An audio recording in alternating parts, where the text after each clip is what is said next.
a lot of the reason that we're here today, I have to say, is because of John, and you may know he's just here in South Africa receiving an honorary doctorate from UCT. To a large extent, that's in recognition of his contribution to South Africa, which of course can never be enough.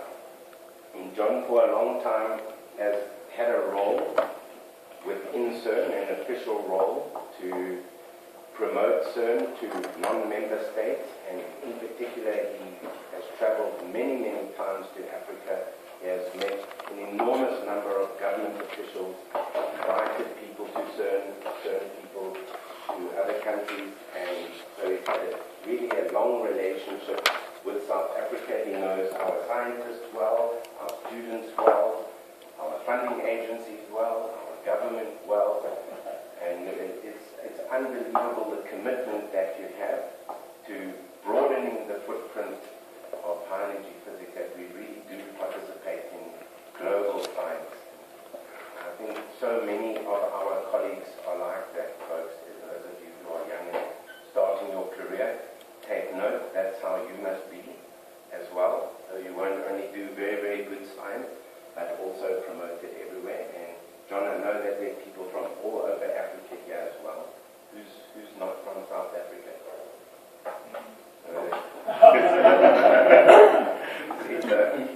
So you will have an impact beyond South Africa. So it's very, very nice to have him here, passing by as he returns to Europe through here. Then I should also say another important thing about John. He's, of course, one of the world's leading theoreticians, and he has been associated as CERN's lead theorist for a very, very long time. And you will find him all over in the literature. But the very important thing is this building of a collaboration between theorists and experimentalists. And that's very much the success of CERN, this extreme competence in both domains with a very strong conversation. And what's very exciting about this year is we have essentially the crowning achievement of science maybe for some, I can say 100 years, which is the discovery of the Higgs Boson.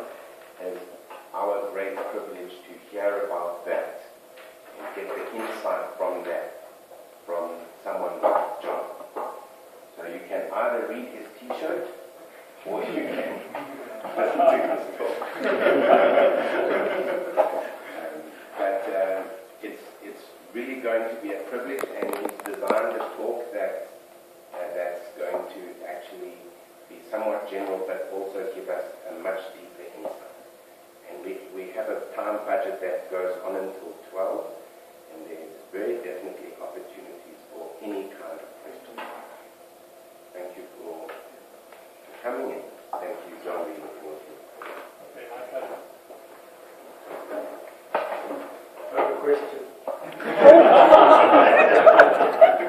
The title of your talk, are you referring to the Nobel Prize? Actually, here, Higgs is supposed to be a verb. But yes, it's a good way of phrasing it. So, I'm very happy to have the opportunity to meet with you at UJ. I passed through Johannesburg before. It's the first time I've had the opportunity to share physics with you guys. So, to Higgs or not to Higgs? This is, I would say, just one of the questions that the Large Hadron Collider, the LHC, is intended to address. There are various other questions. I'll mention some of them, like the nature of dark matter and so on. But this talk will be largely concentrated on the search for the Higgs boson, which may or may not have been accomplished. Still talk about the discovery of a Higgs-like boson, but I think that very soon we may be dropping the like. So, this is a picture of Peter Higgs. This was taken in 1965 when he was writing one of his very early papers, in which he propose the existence of this mythical particle. So I'm not sure whether you can actually read what's written there, but anyway, there it is. He, of course, was not the only pioneer of this idea of how you might give masses to the elementary particles. But he was the one who pointed out that this would have a very particular experimental signature, the existence of this particle that perhaps was now being observed. So, often when I'm talking about this in particular to general audiences, I like to refer what we do in particle physics to this very famous painting by Paul Gauguin. So when I was a student, at your age, I had a copy of this painting on the wall of my office. This was for me to remember every morning when I came in why I was coming to work. So the point is that these people are asking themselves a very basic question about the universe, what it's made of, and our place in it. Where do we come from? What are we? Where are we going? And what has sort of driven me, at least, since I was a research student, is that that is the objective of our particle physics. That is, in particular, the objective of the CERN laboratory where many of us work, and it's specifically the objective of the Large Hadron Collider. If you sort of boil all these questions down to one simple question, what is the universe made of? So, in this slide here, I just remind you of the story so far. So, we are here somewhere, some minuscule pixel, on some star, going around some insignificant galaxy in some cluster 13.7 billion years after the Big Bang. And we have telescopes like this one here, probably, which enable us to see what is going on in the universe today as far as galaxies. It enables us to look back to a lot of the history of the universe. But it doesn't. These telescopes cannot look right back to the beginning of the Big Bang. The reason for that is that a few 100,000 years after the Big Bang, there was a plasma, and we cannot look back into that plasma. We can't look back into what was happening in the first few 100,000 years using a conventional telescope. However, with particle physics, with the LHC, we can look back in that first early period of the universe after the Big Bang and try to understand how the universe got to be the way it is today. So this is a logarithmic scale. I don't know, Simon, you're perhaps the only person in the room old enough to remember a slide rule. Probably. Anyway, so people used to use logarithmic rulers for doing their calculations back in the good old days. So this logarithmic ruler goes all the way from the size of the universe today, which is 10 to the 28 centimeters. 10 to the 28 is a big number. I like to think of it as being the American budget deficit in cents squared. More or less enough. Big number, big number. And then over here on the left-hand side, we've got 10 to the minus 32 centimeters, which is the smallest scale that the physicists can imagine trying to describe using our current theories. And which, presumably, that was the scale right back at the beginning of the Big Bang. So human beings, by accident perhaps, are sort of almost in the middle of this.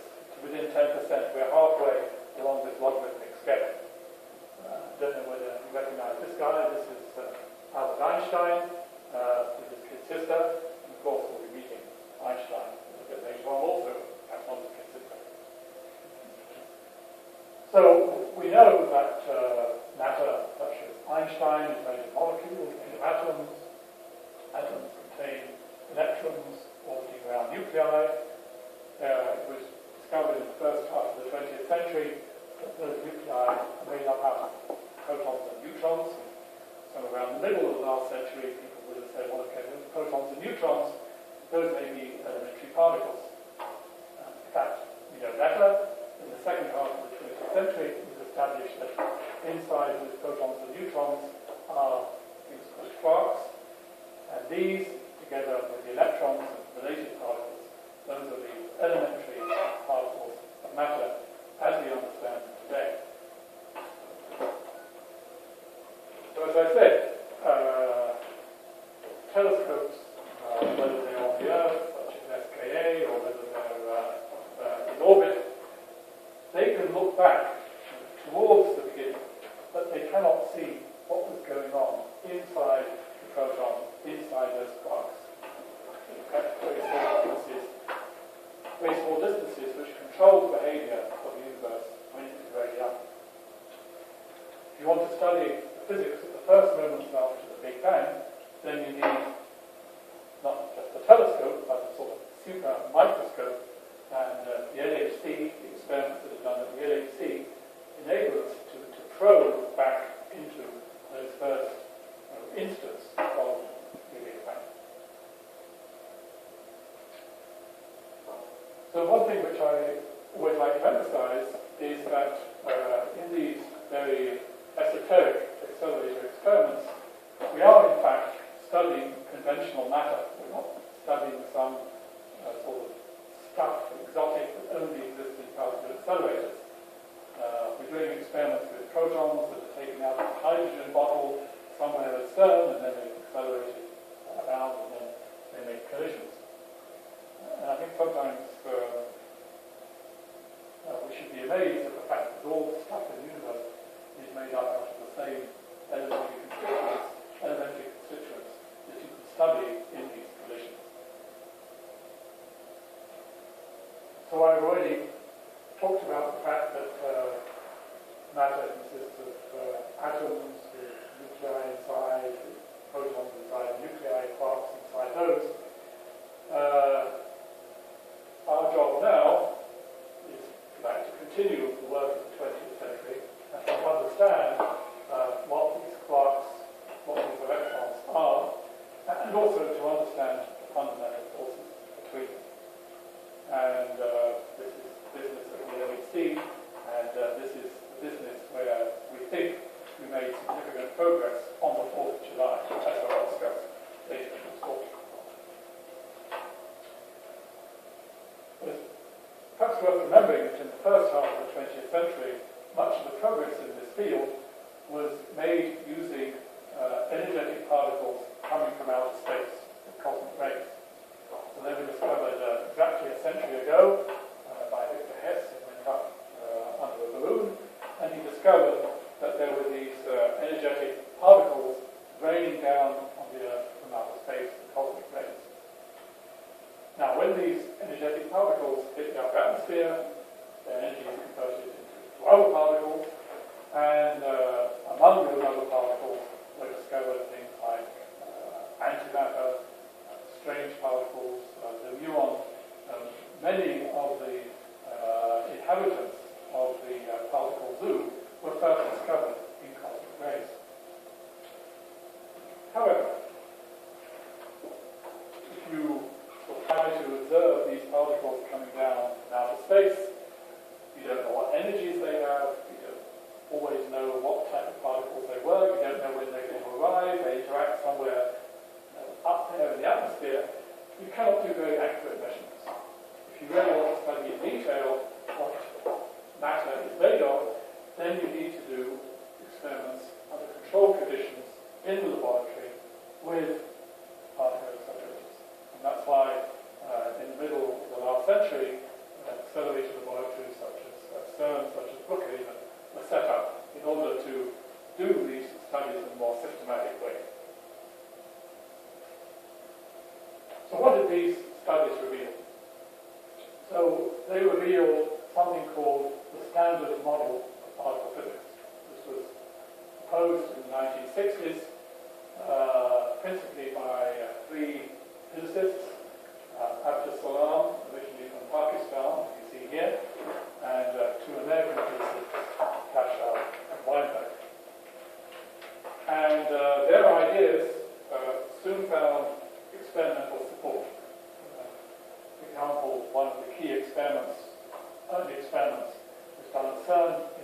1973, and those of you who have been to CERN may have seen the piece of apparatus, bubble chamber, which now sits next to the CERN nursery.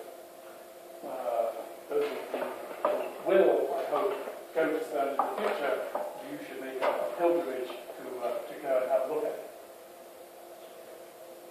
So, starting with this experiment in 1973, there are a whole series of other experiments at other particle laboratories that went in the direction of confirming predictions of the Standard Model.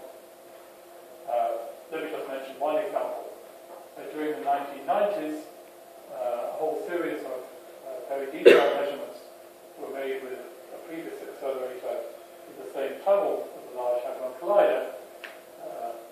Here, for example, you can see this little dot here. That's one of the measurements.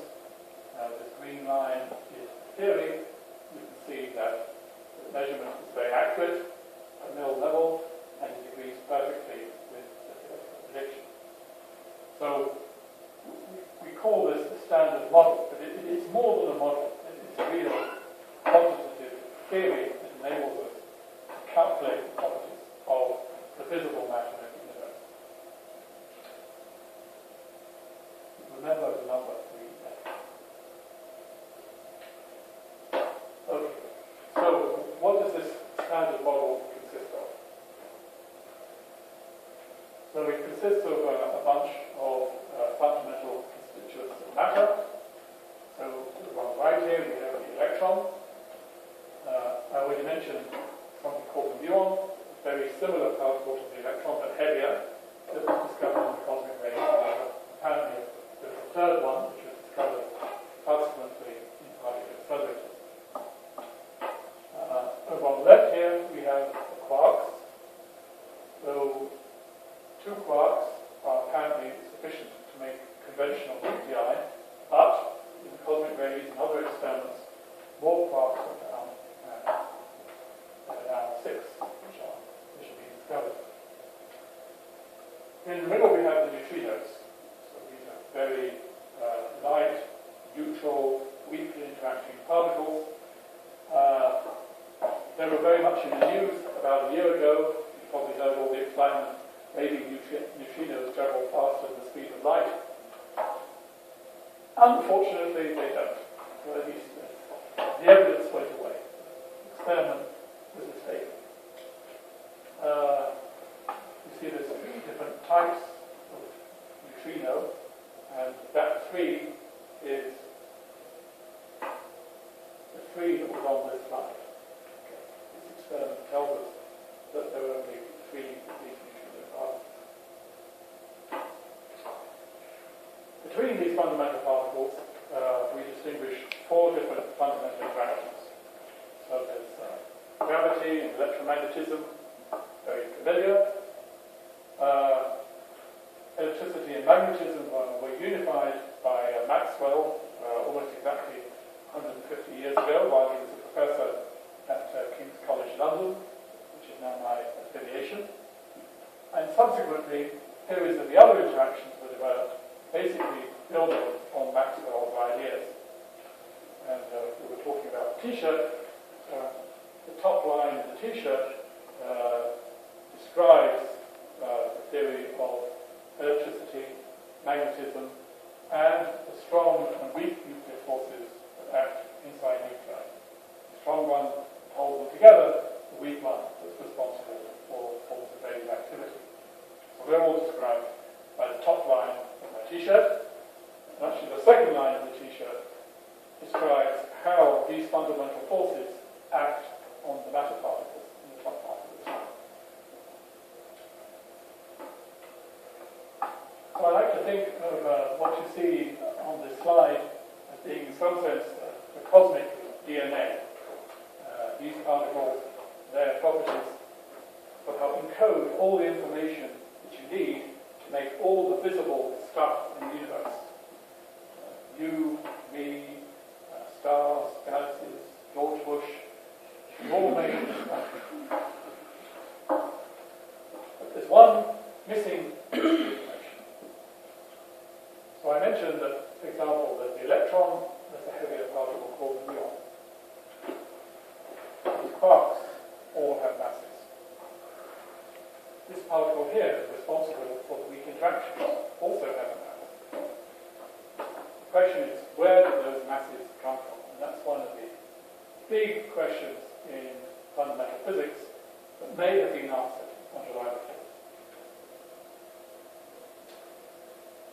So, at the beginning I talked about Gauguin's questions in ordinary language. Now that we translate those questions into the language of particle physics. So, what are we? That becomes what is matter made of, and in particular, I've underlined this unanswered question. Why do things have masses? Why do particles weigh? I talked a lot about the matter in the universe, but then you might ask yourself, well, where does this matter come from? Where do we come from? Another one of Gauguin's questions. This is something that we may be able to get some answers to using powerful experiments. Many of you will know that astronomers and cosmologists tell us that actually there's a lot more invisible dark matter in the universe beyond the visible stuff that we see. Now this dark matter is not described by the standard model. We need new physics to explain that dark matter, perhaps new physics that we can discover at the LHC. How does the universe evolve? Well, Einstein gave us the equations, which you have to put into those equations the right form of matter. But again, that's the business of particle physics, to tell you what was the matter that was present in the early history of the universe. How come the universe got to be so big and old? Many physicists believe that early after the Big Bang, there was a phase when the universe expanded extremely rapidly, and that might have been driven by something very much related to the mythical Higgs boson, perhaps even the Higgs boson itself. One of the other speculations that we play with is the possibility that there might be additional dimensions of space. As I said, the job of us particle physicists is to ask these questions. This is our day job, okay? And really provide some of the answers. So, Mr. Higgs and his theory could be involved in many of these answers. His theory directly is a theory of where particle masses come from. That might be also related to where matter originated. Many theories of mass also contain a candidate for the dark matter, and as I mentioned, something related to the Higgs boson might be the explanation of why the universe is so big and old today. So, this question of why do things weigh is a weighty question. So, of course, we all know why things weigh. Right? We all know this in high school. Weight is proportional to mass. W equals mg. So Newton and Einstein took care of G. They did not take care of the m. Einstein told us that E is equal to mc squared, but he also didn't explain where the mass comes from, where the m originates. So this is the guy who may have the answer. This is Mr. Higgs, a little bit older in this picture, and there's his theory on the blackboard behind him. You probably can't read the blackboard, but you can read the t-shirt. So, the original Higgs theory is actually written on the bottom line of the t-shirt. And the next to bottom line, this is how in Mr. Higgs' theory the particles of matter, like electrons and quarks, would acquire their masses. So the situation up until the 4th of July was that previous laboratory experiments had, I think, confirmed beyond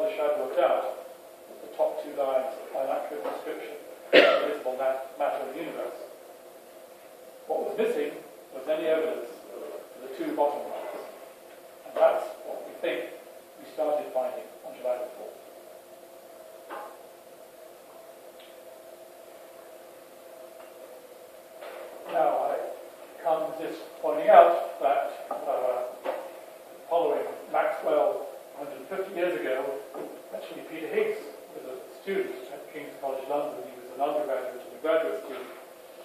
Unfortunately, he had the poor taste to go to the University of Edinburgh, where he did his famous work. But still, we regard him as being one of our favourite sons of King's. So, for those of you who are perhaps less familiar with the details of quantum field theory, I'd like to propose an analogy for thinking about how this Higgs mechanism works. So, since we're in a nice hot country, let's sort of cool down a little bit by imagining that the universe is full of some sort of universal Higgs snow field, some medium which fills all of space, completely homogeneous, completely isotropic, extends as far as the eye can see. A medium which particles go through as they pass through the universe. So, some of these particles might be like skiers. Skiers, they don't actually interact deeply with the snow, they just skim across the top. They go very fast. That's like a particle with no mass that does not interact with the Higgs field, but always travels at the speed of light. Photon, maybe. Alternatively, maybe you have snowshoes. So with snowshoes, you interact with the Higgs snow field, you go more slowly than the skier. In the same way, a particle that interacts with the Higgs field acquires a mass and travels at less than the speed of light. And then finally, maybe you try to walk through the snow. You walk through the snow, you're going to sink very deeply into that Higgs snow field. You're going to go much more slowly. That's like a particle which travels at much less than the speed of light, a particle with a large mass. So that's the basic idea. Universal medium, as particles go through, some interact, some don't interact. The ones that do interact get masses, and the magnitude of the mass then tells you, so the magnitude of the interaction then tells you what the mass is. So how do you test this idea? Well, remember that snow has a fundamental quantum, which is the snowflake. So, in the same way, there is a quantum associated with the Higgs field, like the photon is associated with the electromagnetic field, and this quantum of the Higgs field is what we call the Higgs boson. Now, you can carry this analogy a little bit further. Let me just mention one aspect. Of course, we all know that snowflakes are all different from each other. No two snowflakes are alike. There's an infinite number of possible snowflakes. But in the same way, there's a lot of discussion about whether there is a single Higgs boson or whether there's more than one Higgs boson. Just because we found that there is one Higgs-like boson doesn't mean that's the end of the story. And the reason why they're so many different types of snowflakes is because snowflakes are composite objects. They're made out of water molecules. In the same way, it could be that the Higgs boson is not an elementary particle. It is actually a composite object made up out of other smaller constituents. That's one of the ideas that was proposed by many of my theoretical colleagues. We often have big discussions. Is the Higgs boson elementary?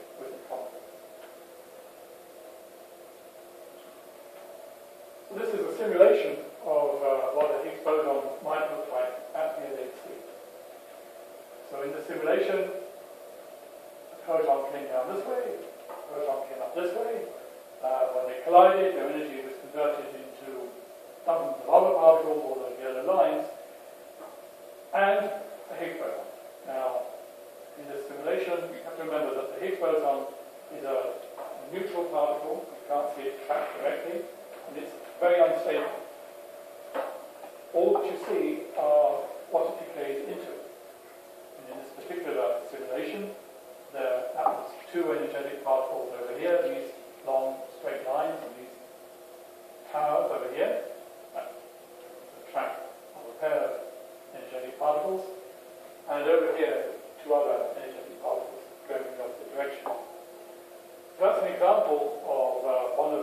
signatures to the Higgs boson. This is Higgs decaying into a lighter Z particle, a virtual Z particle. This is one of the things that the group here at UJ has been involved in looking for, and over the last few months looking at. So as I mentioned, the Higgs boson, the origin of the mass, that's not the only thing that we're looking for with the LHC. We also, for example, try to understand the dark matter in the universe. So here's a typical galaxy.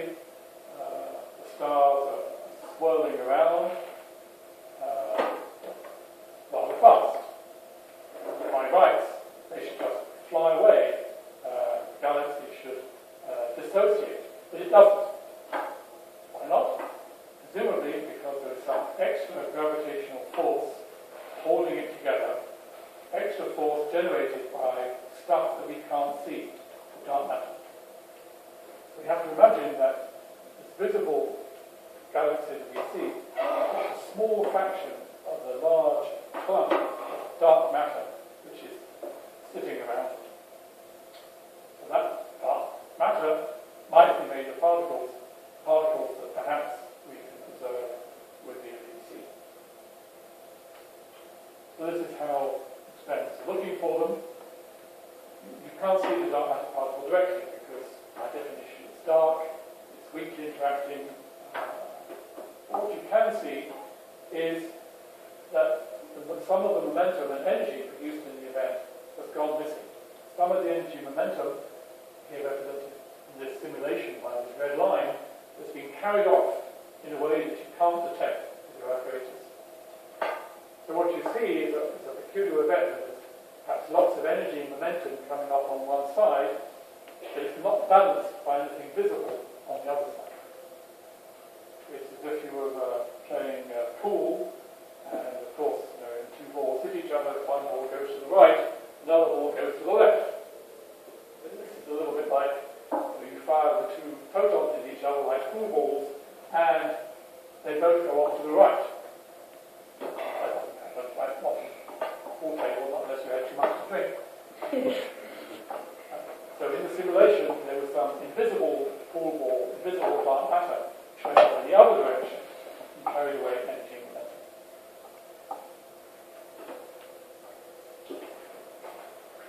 So as I mentioned, we're also interested in the origin of the matter in the universe, and that is why, one of the reasons why, we're so interested in antimatter physics.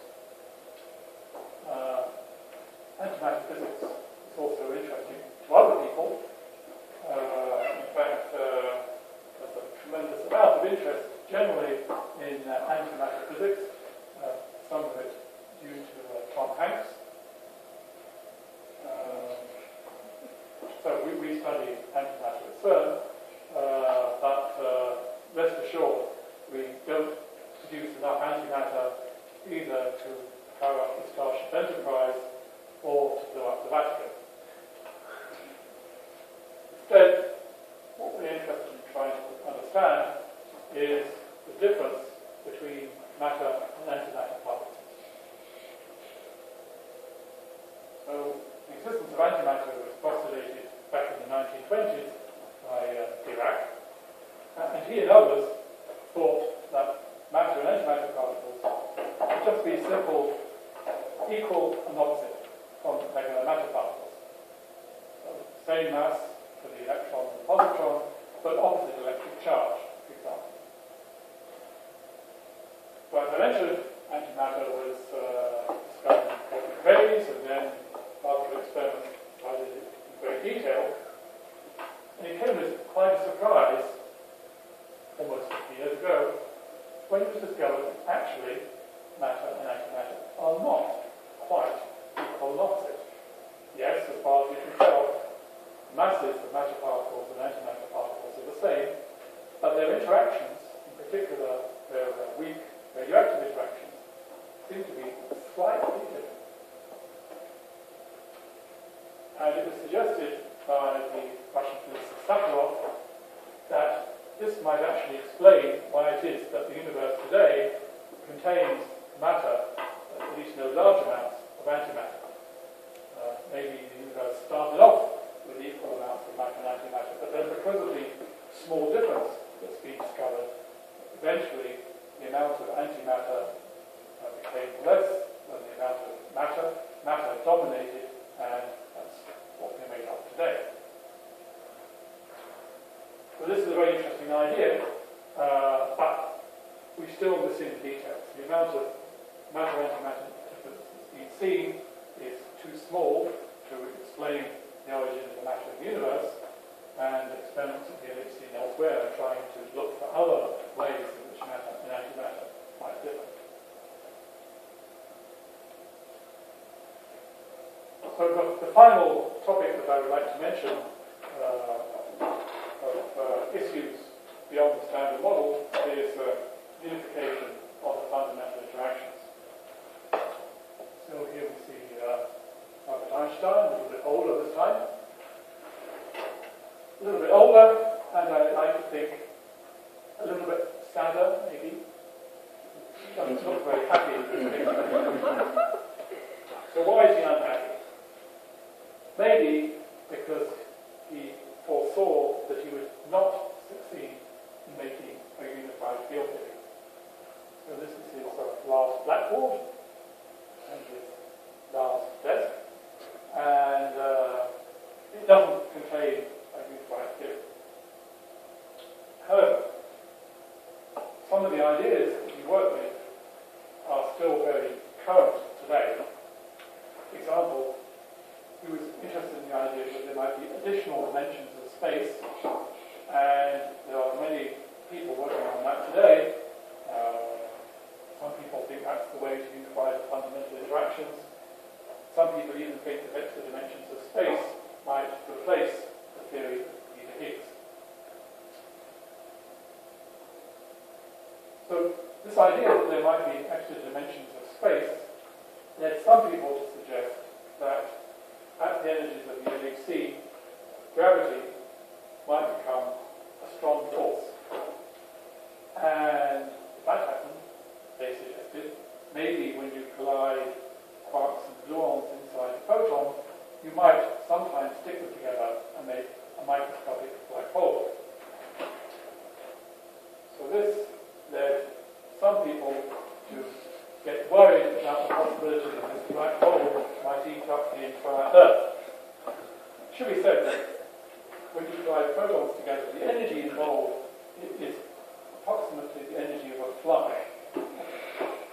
So, in the same way, even if we were lucky enough to make a black hole, it would not hurt a fly. It would instead vanish instantly. So it would be very exciting if we found something like that, and the experiments, Atlas and CMS, they're looking for them, but so far, no luck. And we're still here. Perhaps one reason for being rather sure that microscopic black holes at the LHC are not dangerous is that I mentioned those cosmic rays have been bombarding us for billions of years. Many of those cosmic rays are much more energetic than LHC collisions. So if there was any possibility of making anything dangerous with the LHC, surely the cosmic rays would already made them, and we wouldn't be here to discuss it.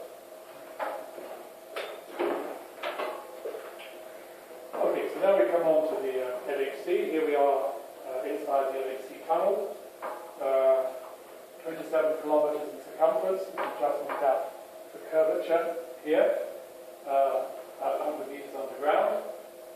And you've got thousands of billions of photons going around in opposite directions, making perhaps a billion collisions per second. And inside those collisions, you hope to find the answers to the origin of mass, the nature of the dark matter,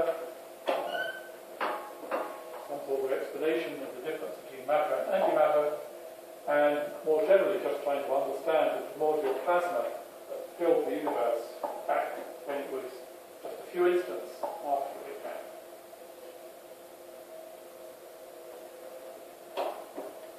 So, just to annoy our astronomical and cosmic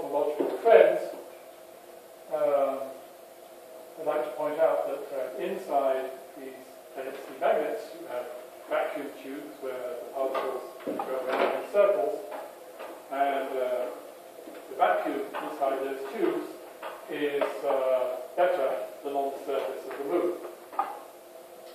So that particles go around each other, not molecules of gas sitting elsewhere in the tunnel. Also, to annoy our cosmological friends, I'd like to point out that our magnets have to be very powerful in order to keep the particles going around at very high energies. They're cooled down to superconducting temperatures. This is part of the refrigeration system. And this system cools those magnets down to just 1.9 degrees above absolute zero, which is colder than the radiation that fills outer space.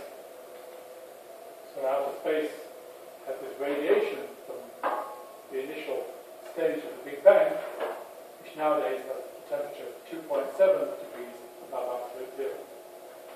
So I like to tell our cosmological friends that particle physics is 0.8 degrees cooler than cosmology. Except when we make a collision. So this is a simulation of a collision actually inside the Ellis experiment, a collision of two nuclei. So when these collisions take place, for a very brief instant, you have a tiny little hotspot, and the temperature inside this hotspot is perhaps a billion times higher than in the center of the sun.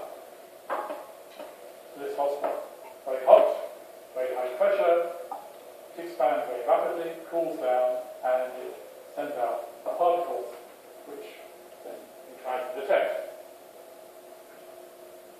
So these are pictures of the four major LHC particle detectors during a phase of construction a few years ago. So South Africa is involved in the top two experiments.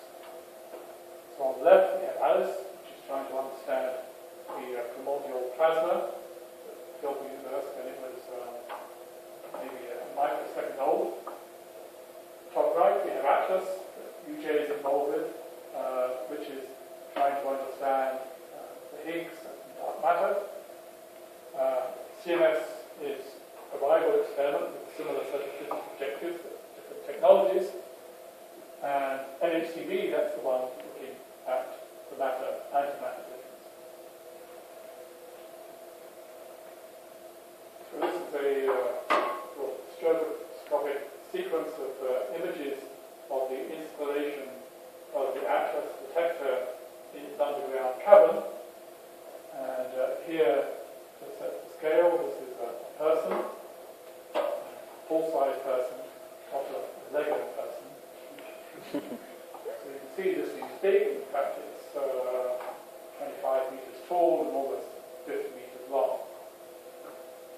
And this was put together over a period of almost 20 years by a team of something like 3,000 scientists and engineers from almost 40 countries, of course South Africa, and now something like 1,000 PhD students who are working on the data used by this experiment and trying to understand physics, in particular the Higgs boson.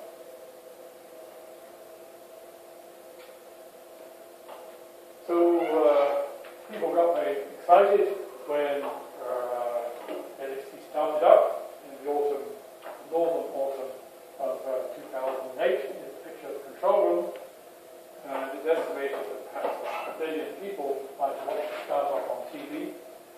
I somehow think that maybe they weren't so interested in the Higgs boson, maybe they were more concerned about their black holes. Anyway, at least we got the eyeballs. That's the important thing in the media business, is to get the eyeballs. So this is a picture of the Atlas experiment control room. You may remember that there was an electrical hitch soon after the startup. We went offline for 14 months. Here we are back online. Everyone is very happy, including her.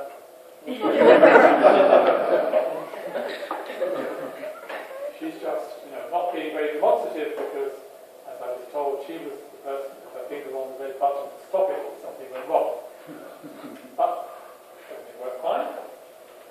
And this experiment started seeing interesting events.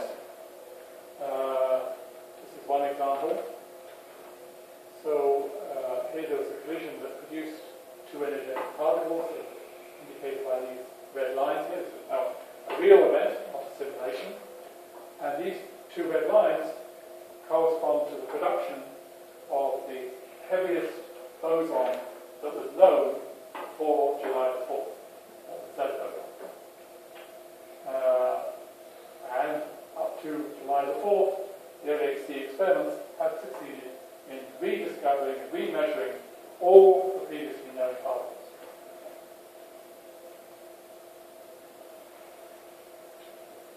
So, now the question is whether the Higgs boson has finally been revealed. I think it's fair to say that in the physics community there was an outbreak of mass hysteria on July the 4th, following the observation of some very interesting events. So here's one example. This is from the Atlas experiment.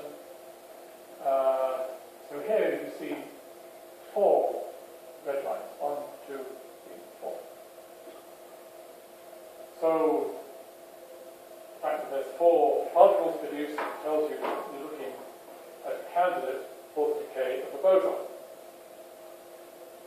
Now 2 of those make up a Z boson. I said earlier on that the Z boson was the heaviest known boson. So this would have to be a heavier boson, something that has not been seen in any previous experiment. This is another example observed by the CMS experiment. So here we've got another couple of red lines. But these red lines actually don't represent charged particles, like the Atlas case. These represent energetic photons. And one of the characteristic possibilities for Higgs decay is it might decay into a pair of photons, something that the Z example cannot do. So some events of that type have been seen both by Atlas and CMS. So putting all the information together, the 2 experiments were able independently to announce on July the 4th that they had discovered a new particle, a new boson. And this, of course, produced a lot of enthusiasm. I should explain, this is actually not anything to do with the Higgs boson. This is actually to do with the European Champions League final.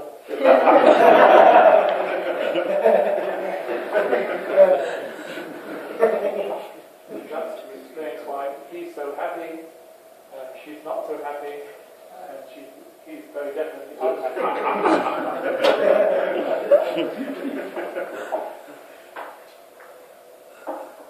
So this is the real picture of Higgs Independence Day. So here is a happy crowd of physicists.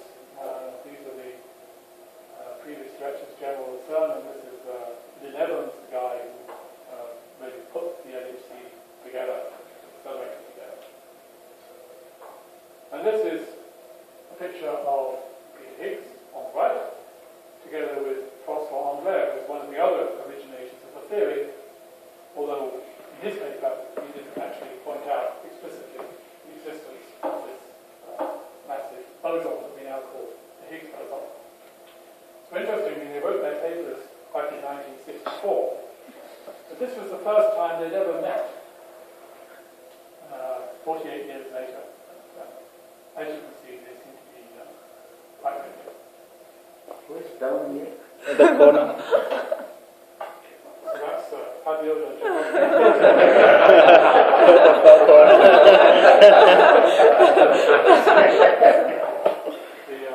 spokesperson for the Atlas.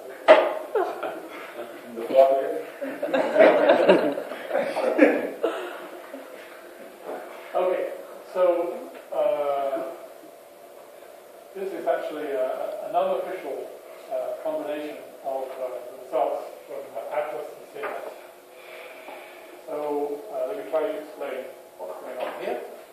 So the horizontal scale here is the possible mass of the Higgs boson all the way from 120 GeV all the way up to 600 GeV. So if there was no Higgs boson in the data, you would expect a result roughly following that blue line, but with some statistical fluctuations, which are represented here by this sort of green and yellow bands, plus or minus 1 standard deviation. What was actually observed is the black line, so that it sticks within the expected fluctuation bands. And so all this range here is completely compatible with there being no Higgs boson. However, what's going on over there? And what you see is that at a lower mass, somewhere around 125, 126 GeV, there is an enormous peak which is way outside the possible statistical fluctuations. And that is what we think may be the Higgs boson. So this is another unofficial combination of the Atlas and CMS data from July the 4th. So here, the 0 is what you'd expect if there was no Higgs boson. And the 1 is where you get to if there was a Higgs boson. The yellow line is sort of standard expectation.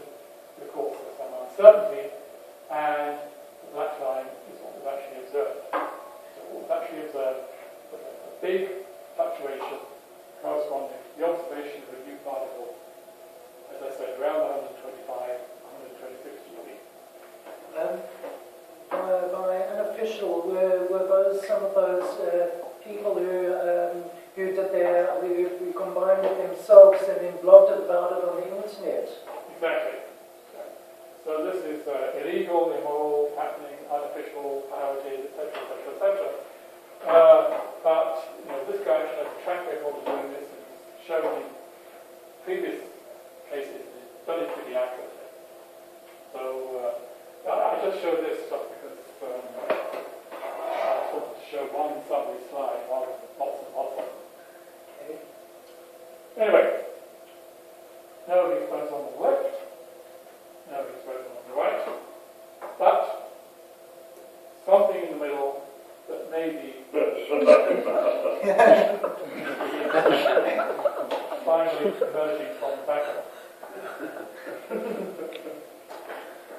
Okay, so that was July the 4th, and now in the remaining 10 minutes or so, I would just like to give you some sort of update as to where we are with trying to understand this new particle that was discovered on July. So this is actually a compilation of information from Atlas in the middle, CMS on the left, and experiments that was performed out of Clevertron in the US on the right-hand side. This here last week, actually, it's last month's update at the Kyoto conference. And all these signals are fairly compatible with the standard model. Just one possible discrepancy that attracted some attention, and I'll come back to that later. I mentioned that the Higgs might decay into 2 photons, and both Atlas and CMS Atlas and CMS have reported excesses of events, candidates for Higgs and gamma. And this has excited some interest that there may be something funny going on there, possibly physics beyond the standard model.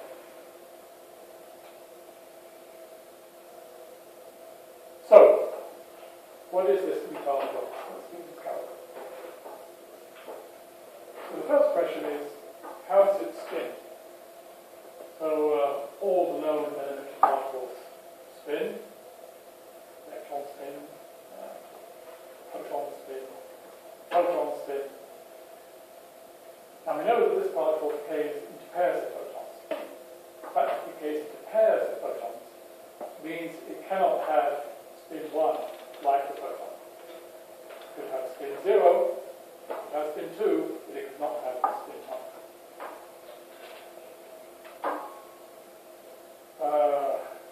The standard Higgs theory says that it has spin 0 and also that it has positive parity. It's a scalar particle, not a superscalar particle. In the original Higgs model, it was an elementary particle, but as I mentioned, by analogy with a snowflake, it might be composite, it might be made up out of other things. The Higgs should give masses to other particles. That means that its coupling to other particles should be proportional to their masses. Is that the case for this newly discovered particle? Now, it's one thing to calculate the properties at the classical level, but it's another thing to calculate the quantum corrections for those properties. That really tells you the details about the theory. And, for example, the Higgs to gamma-gamma coupling is an example of a loop correction. Is that in line with the standard model prediction? And eventually, we would like to check whether the Higgs couples to itself, whether it gives itself a mass, if you like. So, where are we with answering these questions? So, the various different ways have been proposed of trying to determine the Higgs spin. For example, looking at the Higgs decay to gamma-gamma. Now, if it's spin 0, it decays to gamma-gamma, the decay should be completely isotropic.